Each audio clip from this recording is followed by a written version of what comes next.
Имало едно време един водопад. Той извирал от сърцето на най-красивата, най-силната и най-чиста планина в целия свят. Този водопад още от самото си раждане бил силен, могъщ, бистър, ярък и освежаващ, подхранващ всичко по пътя си – етера, въздуха, земята, водата в реките, в които се е вливал. Този водопад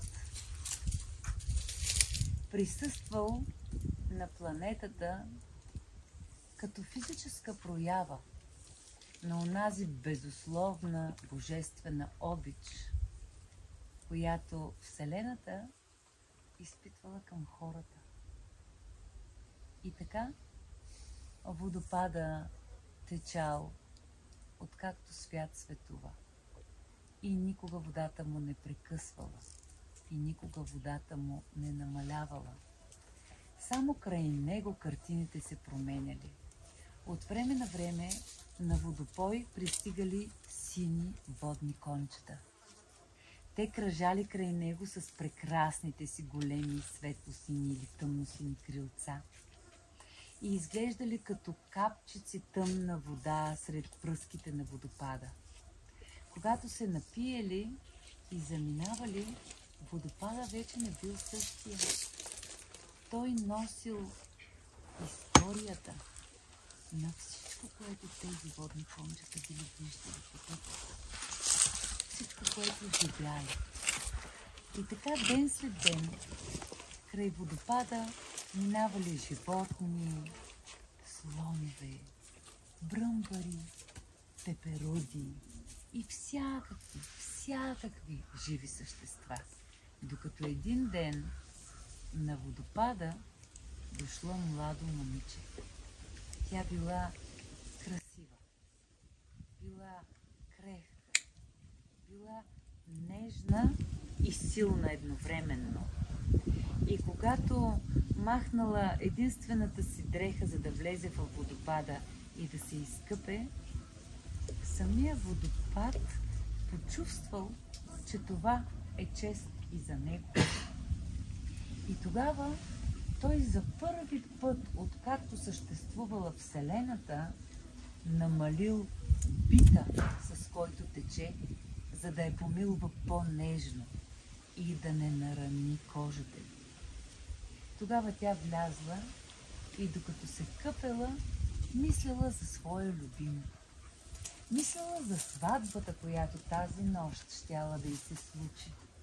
Мислила за мечтите, които имала за бъдещето на нейния нов род.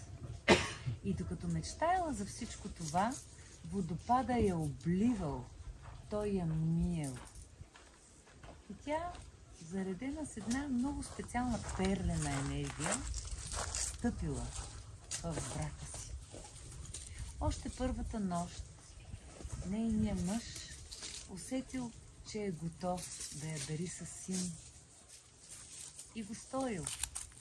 И когато тя усетила под сърцето си да тупка второ сърце, тя разбрала, че водопада й е дал благословия, за каквато дори и не мечтаяла. Тя щяла да роди този водопад в човешка форма. И така, както тя се чувствала поласкана, така се чувствала и оплашена. Защото си казала, аз съм просто човек, а водопада има толкова величествена функция. Какво ще стане, ако сгреша и го щупя?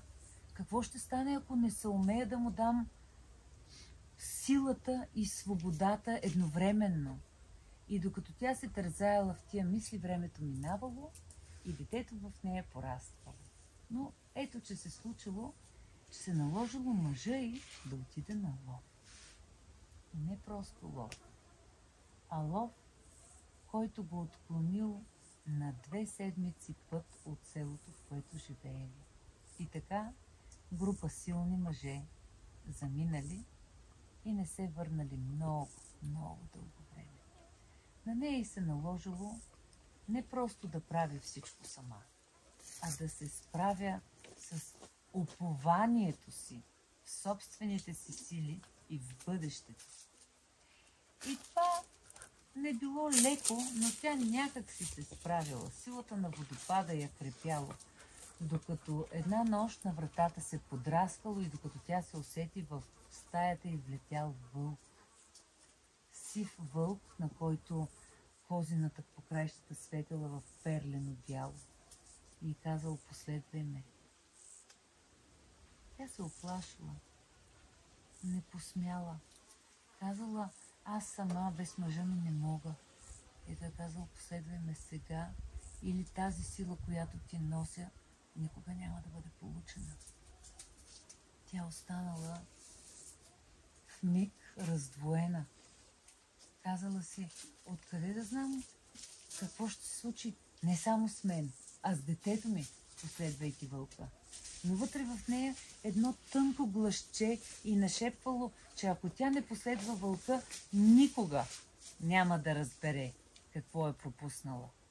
И това нямало и да й даде мира никога.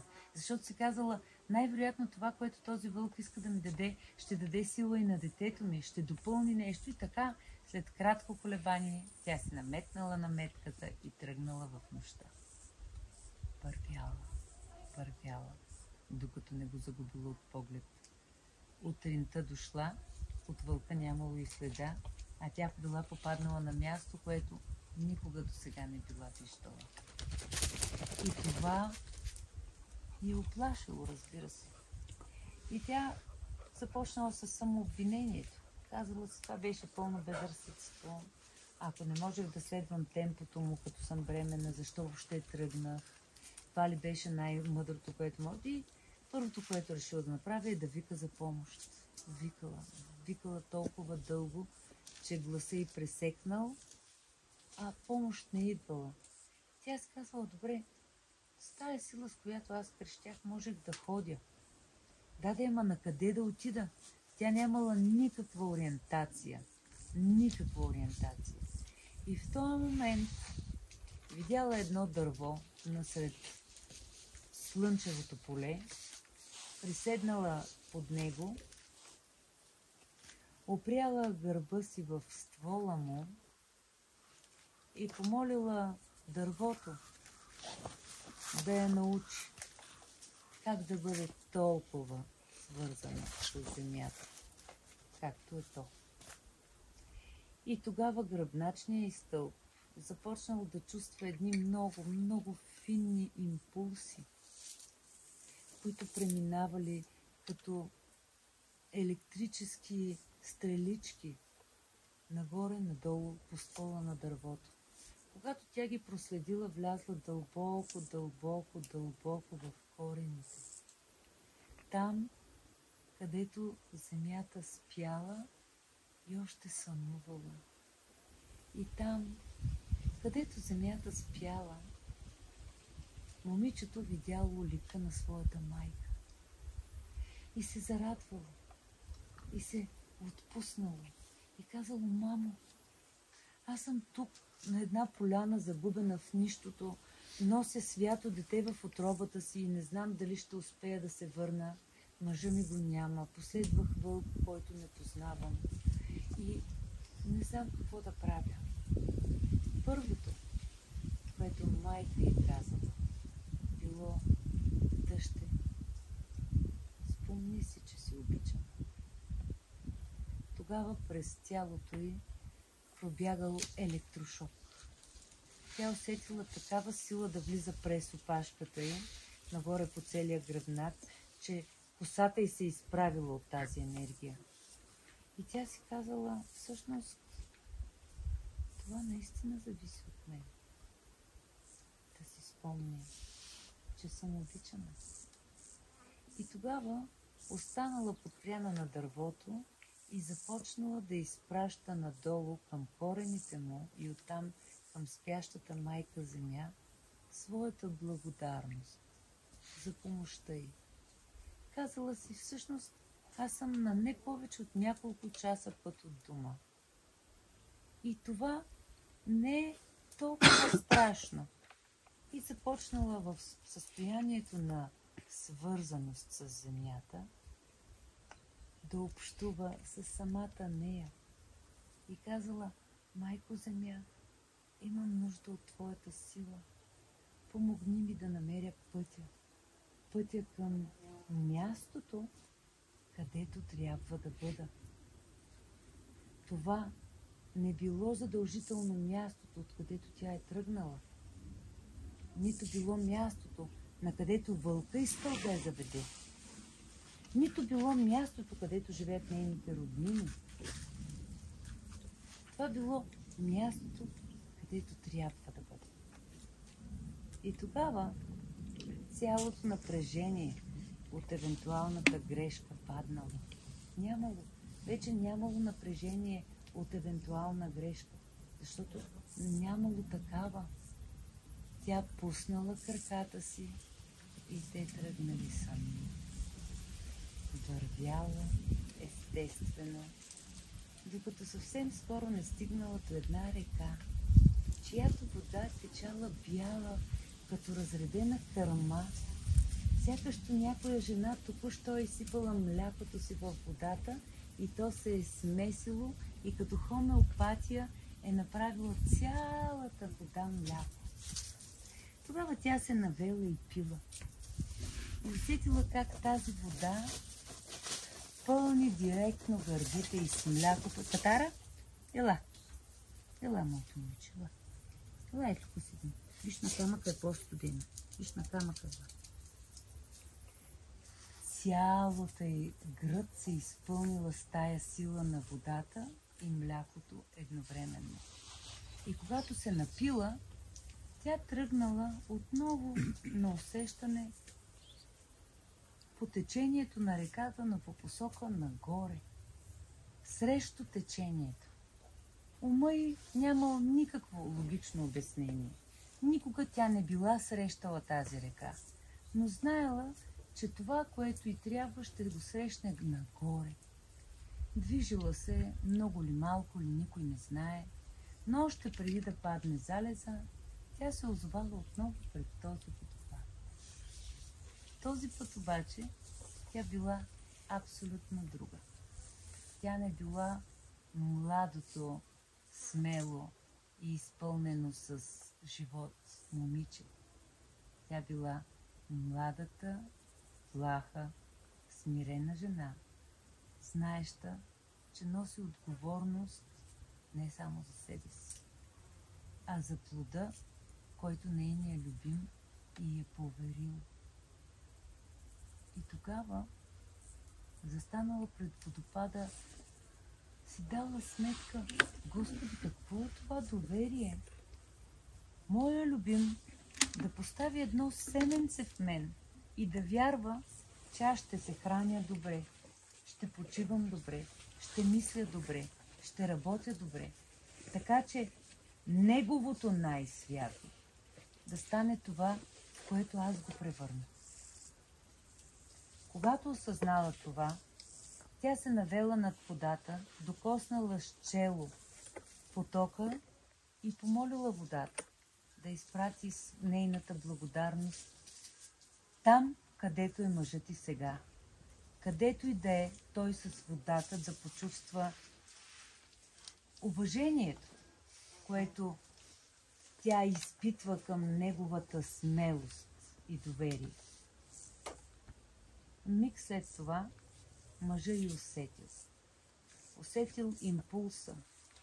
И точно тогава, когато един див звяр го приклещил в дъното на една пещера и той си давал сметка, че слабото копие, което има, няма да издържи на удара, и бил готов да се пречупи пред това, да си каже, не успях, този път няма да се завърна. Тази благодарност, която дошла като импулс и попаднала точно в капките, които капели от пещерата и се стекли по темето му, за да помилват челото, той усетил една неведома сила, която изправила гръбнака му, наляла кръв във вените му и му дала смисъл да бъде.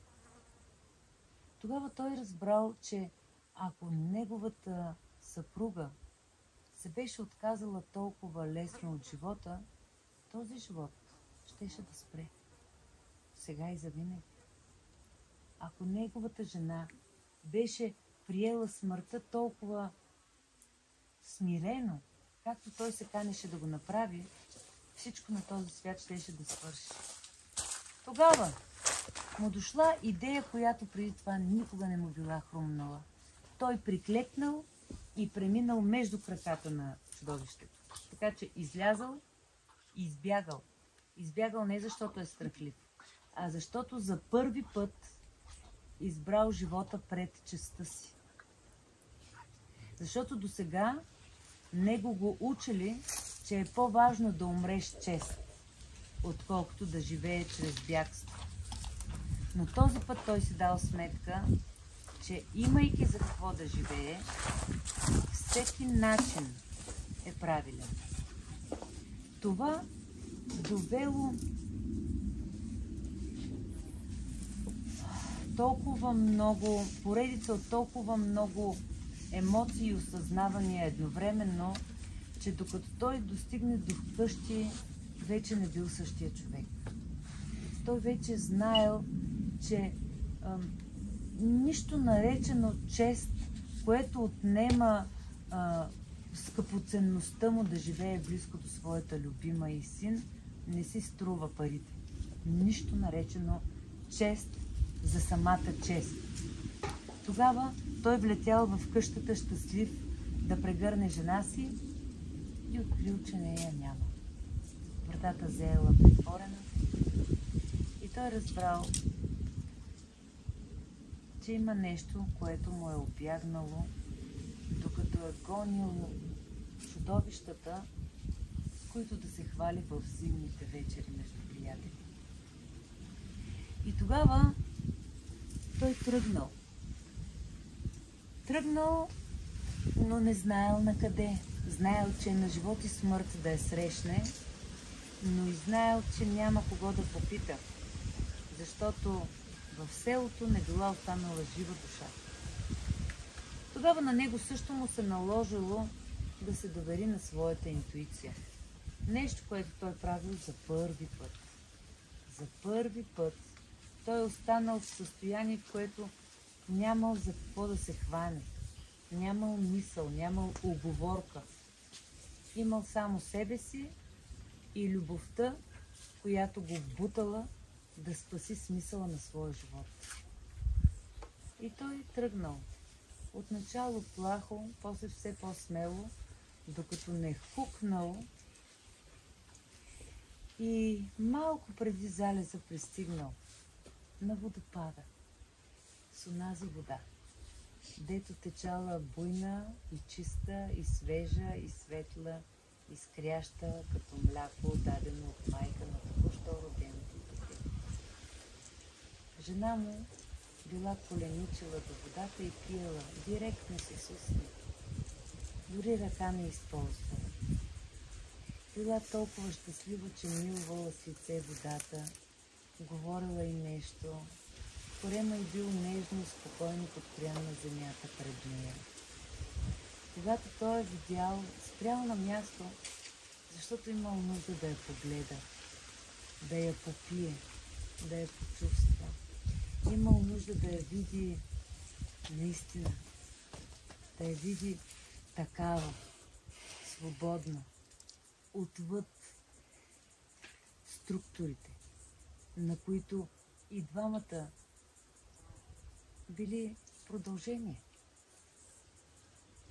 И когато е погледал достатъчно дълго, усетил как в сърцето му нещо се обръща, нещо се освобождава, някакъв черен нагар, като сажди паднали и изчистили едно златно сърце, което засияло толкова силно, че жена му почувствала и се обърнала и го видяла. Застанал там, зареял влюбен поглед в нея. Той не искал нищо да промени. Той не искал да я накара да прави нещо. Той не искал дори да й говори. Той не искал да я променя. Той стоял, осъзнавайки великолепието на този момент. И когато тя го погледнала, станала и докато бавно се движила към него, виждала новия мъж, който едновременно бил този, когото обичала, и едновременно в него имало някаква друга сила, някаква друга смелост, някакво друго откритие, което досега не била виждала. Той е бил някакси свободен от всички парадигми, които досега били тяхна подкрепа. Но сега просто отсъствали. Останала само любовта към живота. Само самия живот. Тогава жена му го хванала за ръка и го въвела вътре във водопада. Той махнал старата си прокъсана риза, с която воювал дни наред. И тя бавно и тържествено измила гърба му. Всяка една рана по неговото тяло заздравявала магически, когато се докосвала до тази вода. Тази вода изцелявала сърчицето му по начин, по който всяка пора на тялото му засиявала в златно сияние. И така както жената светила в перлено бяло, така мъжа й застанал до нея златист, като слънцето. И тя погледнала и усетила, че е останало само едно място, което имало нужда да бъде почистено. И това било мястото й над пъпа. Там, между слънчевия склип, между сърцето и пъпа, имало някаква странно засъхнала кръв, която не можела да бъде измита просто така. Тя застанала срещу него и не казала нищо. Не казала, ти трябва да се промениш, аз трябва да те почистя, ето тук има някакъв проблем, върху който трябва да се справим. Не. Тя застанала и, гледайки го в очите, се опитала да разбере кое е най-доброто за него. Не какво тя смята за правилно. Какво е най-доброто за него в тази минута. И докато гледала, тази засъхнала кръв постепенно започнала да се разтваря. И докато се разтваряла, тя пуснала своето червено в водата. И тогава бялото от млякото и червеното от кръвта се смесили като мартенички и потекли във водата в реката надолу.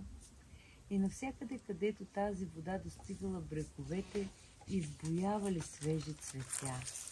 Хранила овощни дървета с ябълки, праскови, орехи, всякакви растения и чудодейни билки започнали да дават своя дан, след като червено-бялата вода преминала през цялата земя. Животните също отпили от тази вода. Това ги променило до толкова, че те започнали да надскачат собствените си генетични разположения. В един ден, когато дошло време жената да ражда, помолила мъжа й да отидат там, при водопада, да й направи една простичка колиба като заслон. Донесли мъничко слама и вълненото одяло, което майка й била дала като зестра, когато се оженила, Постлали го и тя зараждала. Докато раждала, една сърна се спуснала от гората и застанала много близо с муцунката си до врата й.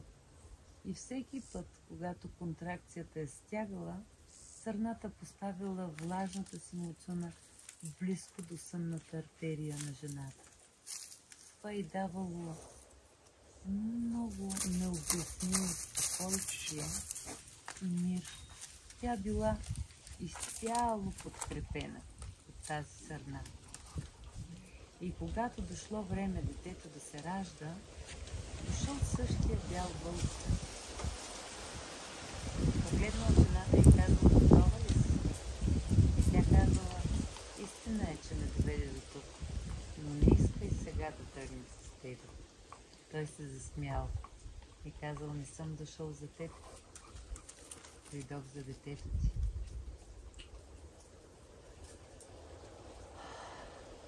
Това било ново ниво на смелост в жената.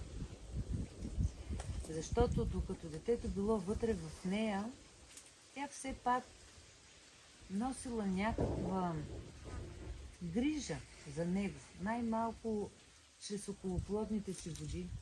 А сега, когато то излизало, било толкова крехко и уязвимо. Как можела да го довери на който и да е, дори това да е белия вълк? И тя го погледнала мълком и казала: моля те да бъдеш внимателен. Той се усмихнал така, както вълк може да се усмихва, и казал: а кога не съм бил? След което е близнал по челото и това й дало достъп до ново ниво осъзнаване. Тя осъзнала, че вълка ще помогне на детето да премине отвъд ограниченията на собствения й ум. И тогава се отпуснала и го дала. Детето излязло. Вълка прерязал отпусната връх с зъби. Детето засукало. След което таткото го взел и го изкъпал във водопада. То засияло. А белия вълк застанал до него и казал: от днес нататък си мой господар, а аз съм твой верен приятел. Каквото имаме да преживеем заедно е за благото на всички чувстващи същества. И така детето растяло, здраво, щастливо, обичано. Растяло във време, в което нямало много други такива деца. То растяло близо до водата, със своя приятел вълк, с майка си и баща си.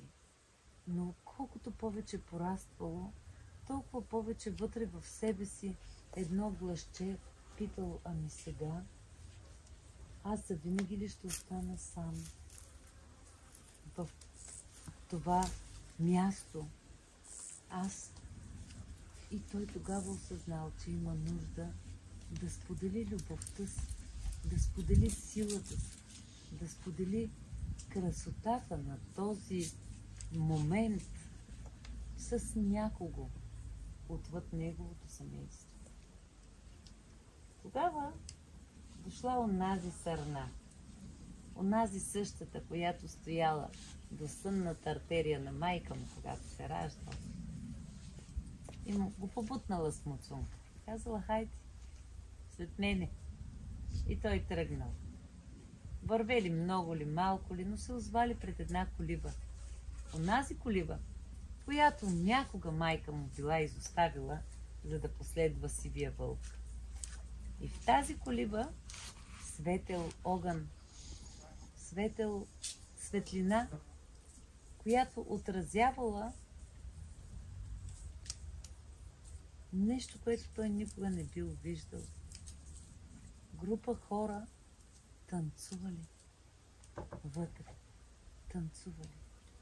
И той не бил сигурен как е правилно да постъпи, затова се засуетил пред прозореца, не знаейки дали е редно да почука, ако не е поканен, как. И в този момент една врата се отворила и на вратата застанало най-нежното и красиво, русокосо, 15-годишно момиче, което някой някога може да се представи. Той го погледнало така, сякаш цял живот са се познавали и му казал: айде, заповядай, так му ставам на 15 години. И така, те се срещнали и заживяли щастливо. Кръстосвали горите между водопада и селото. Кръстосвали горите между изгревите и залези.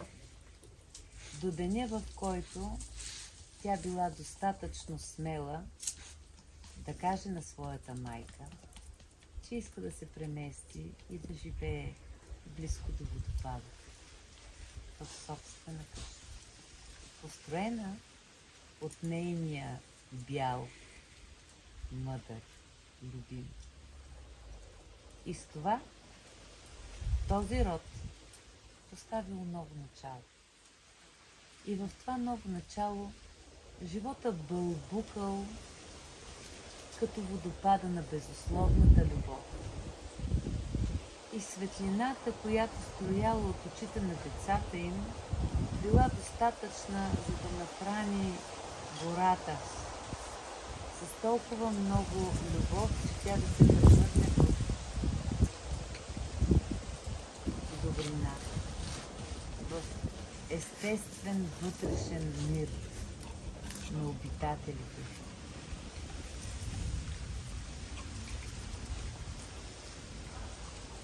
И тогава селото разбрало, че може би не е лошо да се премести. Може би да живееш край водопада, хич не е лоша идея. Там било едновременно сенчесто, едновременно прохладно, едновременно изобилно. И когато бавно и полека приятелите на младото семейство започнали да се строят къщички край водопада, това било първото селище на човечеството, което родило Бога в тяло.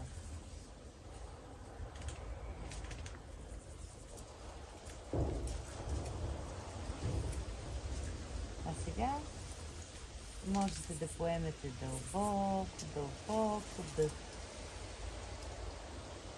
И когато вдишвате, да усетите как тази безусловна любов на водопада попива в гърдите ви. И да усетите как вашето тяло се превръща в къщичката, в която това момче и момиче живеят. Как ние сме едновременно водопада, дома, семейството и децата напред. Как ние сме смисъла и резултата, и бъдещето, и миналото.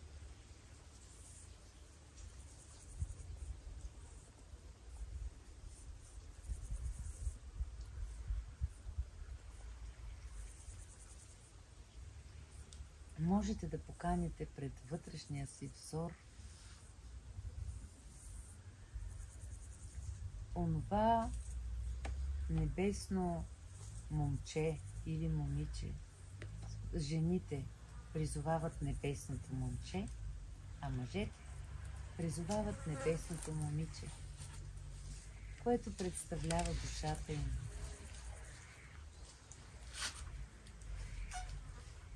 И вижте в какво състояние го заварвате в този момент. И бихте ли желали да влезете заедно с него във водопада? Бихте ли желали да се потопите в тази безусловна любов, без никакви цели, споразумения, и търсене на резултатност. Просто така влизаш в тази велика любов да измие теб и душата ти. И оставаш там толкова дълго, колкото имаш нужда сега. Не бързаме. Това е най-важната работа, която имаме да случим в момента. Да се насладим на етапите, в които нашето тяло и тялото на душата ни се пречиства. Просто наблюдавайте този процес с доверие и благодарност. Можете да го виждате като образ, можете да го чувствате като чувство, можете просто да следите дъха си, почивайки в собствената си цялост. Тарко, спокойно.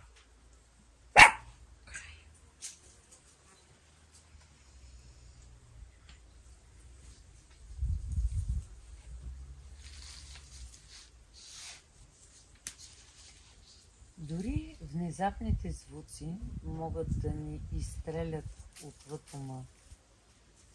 Там, където е само чувството, че любовта те лекува в момента, в този момент, в тази минута. Любовта прониква. И това, което тя случва, е процес, който зависи от теб. От степента, в която я пускаш в себе си. От степента, в която вярваш, че това е възможно за теб.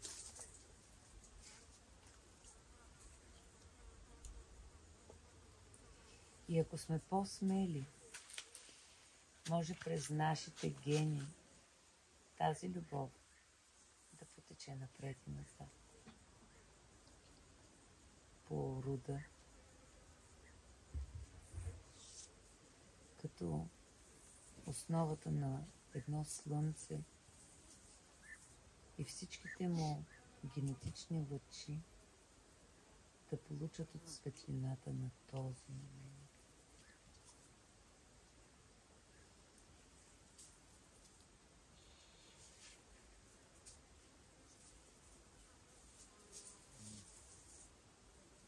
Цялото тяло е готово да приеме любовта, която се стеле през него и го храни точно там, където истински се нуждае сега. Цялото тяло.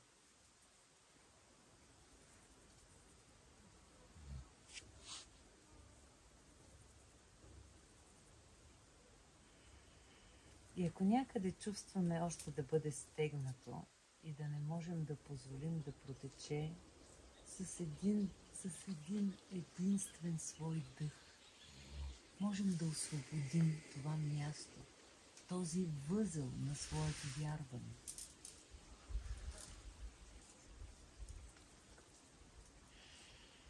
Вдишвам и когато вдишвам, усещам как изграждам пътека през тялото ми, така че любовта да премине.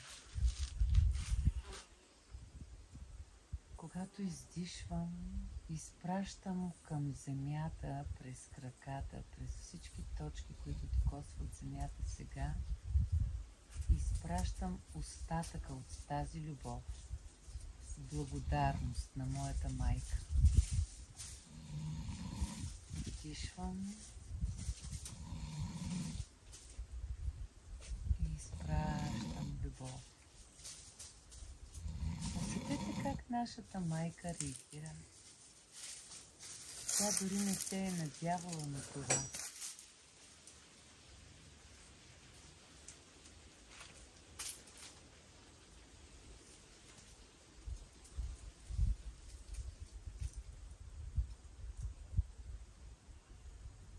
Вдишвам и любовта пътува през тялото ми все по-свободно, все по-дълбоко, все по-тотално.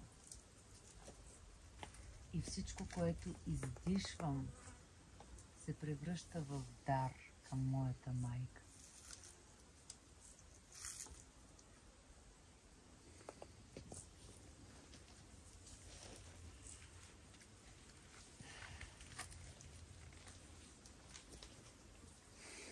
Погледнете лицето на майката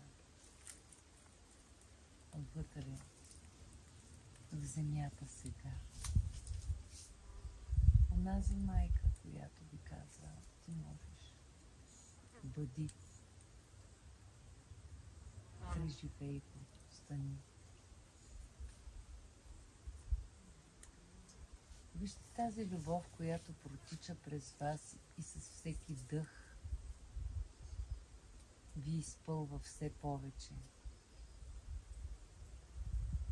Искате ли, можете ли да помолите тази голямата майка да изпрати благословията си към родната ви физическа майка, майката, която ви носи под сърцето си, въпреки всичките си страхове, трудности и тревоги, въпреки всичките си ограничения, болести и задръжки. Да помолите голямата майка да се погрижи за вашата мъничка майчица, където и да е тя сега, под земята, над земята, където и да се намира. Усетете как небето изпраща тази любов през етера. Тя вибрира в цялото пространство край нас. Всяка частица е изпълнена. Всяка частица е изпълнена с тази любов.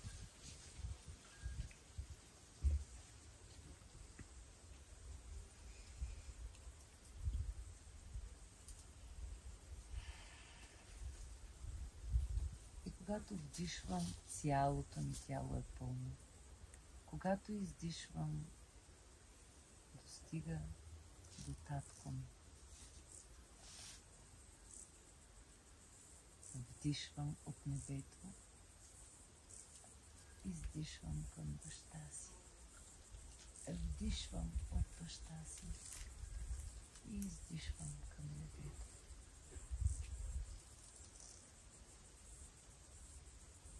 А сега вдишвам от бащата небе и издишвам към майката земя.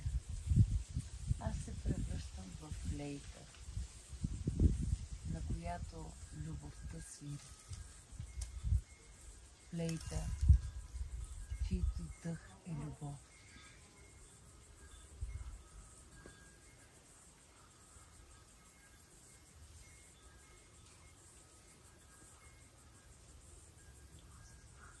Нека всички тъкани се насипят.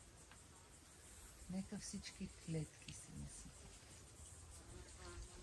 Нека цялото тяло се изпълни с любов. Тази любов за някого може да бъде като светлина, златна светлина. За някого може да е като топлина, или като полъх, или като чувство.